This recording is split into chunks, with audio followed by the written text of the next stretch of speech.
Showbiz fanatics Alden Richards and Catherine Bernardo. Abay, sino nga ba or si Daniel nga ba ang tinutukoy sa kanila pong mga huling interview? Ang lahat ng yan. But before that, if you haven't subscribed yet to my YouTube channel, please don't forget to like, share, and subscribe at hit mo na rin ang notification bell for more showbiz updates. Bago tayo magpatuloy sa ating updates for today's video, nais ko po muna magpasalamat sa lahat ng mga legit viewers, subscribers at ang lahat ng mga legit na nagmamahal at sumusubaybay sa lahat ng ating mga updates. Maraming salamat po.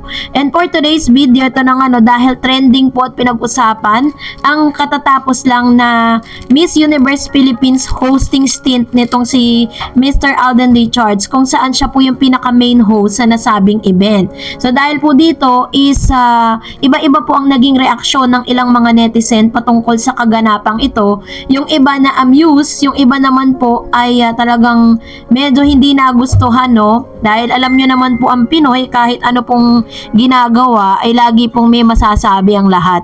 One of the highlights of the Miss Universe Philippines 2024 pageant was Alden Richards, who amused netizen with his angry way of announcing the delegates who made it top 20. Sabi po kasi ng ilan, bakit daw tila baga parang galit itong si Alden Richards while hosting Miss Universe kasi pasigaw yung pag-announce niya ng mga winners.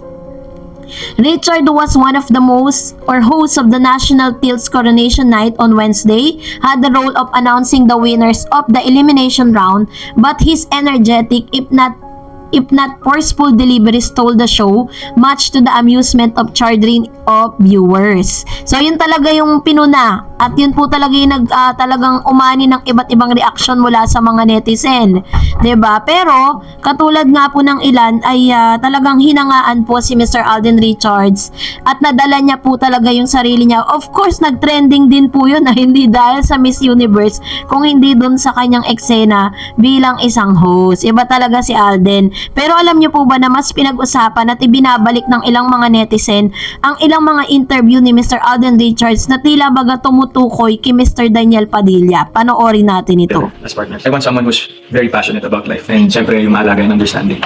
Gusto ko lang talaga yung sinusupport niya ako as much as I support her. Ayoko naman na in a relationship, ako lang yung masusunod. Gusto ko meron din siyang gusto. Gusto ko we grow separately as individuals and we also grow together as partners. I want someone who's very passionate about life and syempre yung maalaga and understanding. Gusto ko lang talaga yung sinusupport niya ako as much as I support her. Ayoko naman na in a relationship, ako lang yung masusunod. Gusto ko meron din siyang gusto. Gusto ko we grow separately as individuals and we also grow together as partners. I want someone who's very passionate about life and syempre yung maalaga and understanding.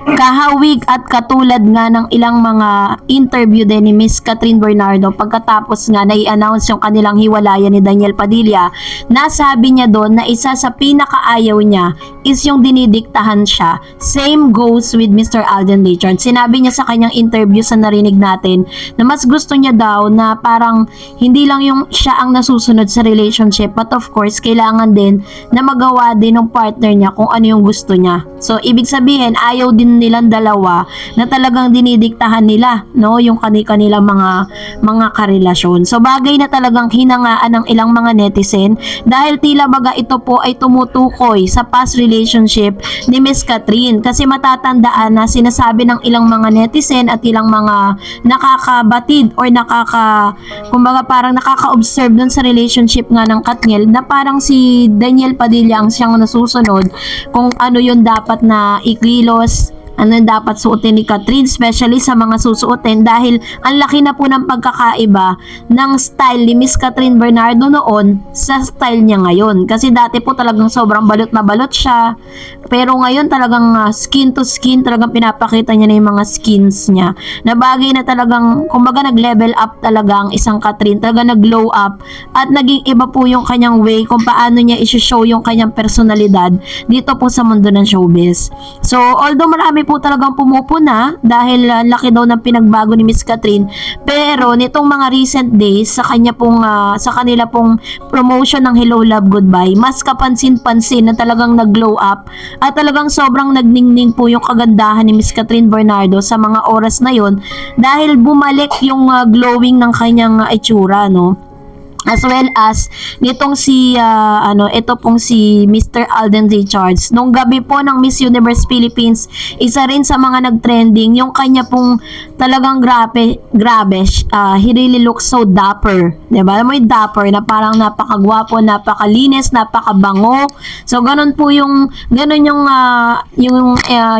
naging itsura ni Mr. Alden Richards na pinag-usapan din sa ex na dating Twitter. So, dahil po dito, talaga namang hanggang sa ngayon, nag-aantay pa rin tayo. Pagtapos ba nitong Miss Universe Philippines na ito, lilipad na rin ba siya papunta po ng place kung saan naroroon si Catherine Bernardo? Kasi sikat po ngayon, ay meron po siyang photoshoot, sinasabi ng ilang mga fanay na siya po ay nasa Bangkok, Thailand for photoshoot dahil meron siyang parang ini-endorse yung bagong produkto. So, kayo po, anong saloobin ninyo patungkol dito? Comment down below. And dahil dyan, hindi pa tayo tapos. Narito naman ang ilan sa mga komento po ninyo patungkol naman sa ating last updates. So, may mga napili tayo. Unahin natin si Miss White Rose. Sabi niya, gawin na movie mo with Sanjo at iba pang dasal mo, kumita movie mo. Huwag mong iasa sa makakatambal, sikat kasi alam mo papasukin ng mga tao. Tama naman, 'di ba? Pero karamihan ng Katniel nag-cut na lang at okay sa amin si Alden. Mabait, matalino, kagalang-galang, masipag na sa karir niya at hindi sa pambababae. Ayun. So, totoo po yan. Kasi si Catherine maraming beses niya nang pinatunayan that she can have their own movie na kumikita talaga, 'di ba? Pero si Daniel kasi wala pa siyang napatunayan doon. And of course, sabi ni Ma'am Shirita Palisok, bakit ba kung ayaw na niya, bakit kailangan pilitin? Ayaw na niya ipinagpipilitan pa, good decision, Kat. Salute you, Kat. Mas makakabuti sa'yo. Sabi naman ni Ma'am Teresita Mercurio, always remember, Fox, what you give, you get. What goes around comes around, right? Yes. True po 'yan. Kung ano po yung binigay mo, yun din ang babalik sa iyo, 'di ba? So, ayun po, ang dami po talagang mga hanash at ang dami pa rin po talagang hindi tanggap. Kasi parang hindi natin nakikitaan ng remorse kasi ang isang Daniel Padilla, no? Ayaw naman nating mang-judge, maaaring yung mga pinapakita niya ngayon sa publiko, yun na yung way of na parang pinagsisisihan niya, 'di ba? Sabi ni Ma'am Elizabeth Agustin, si Catherine may sariling desisyon. Bakit ba ang mga taong ampalaya pinipilit na gumawa ng film together kay Daniel? Kung ayaw ni Catherine, bakit nakikialam sila? His dream on mga ampalaya. It's good. Si Alden ang pinili niya. It's good decision. Go, go, go, Kat. Then we support you. Vote. Ayan.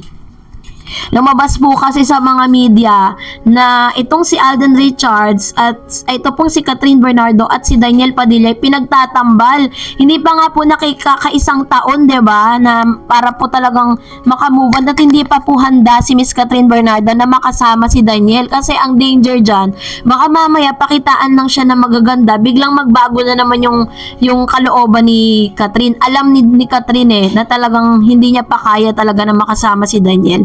Sabi ni Jingo Makoto, good job, Catherine. Don't give Daniel Padilla a chance to enter your world again.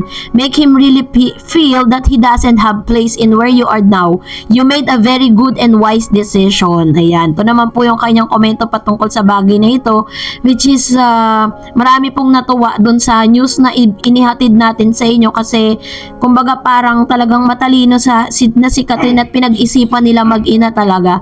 Sabi ni MJ Rodus, Jean, Catherine Bernardo is very professional but it doesn't mean that she had to work with Daniel. Why would you work with your ex who hurt you? Good for you, Catherine. Go, Kat din. Ayan. So, ito naman po yung kanyang komento patungkol sa ating latest updates. And that's it for today. For more videos and updates, please don't forget to like and subscribe.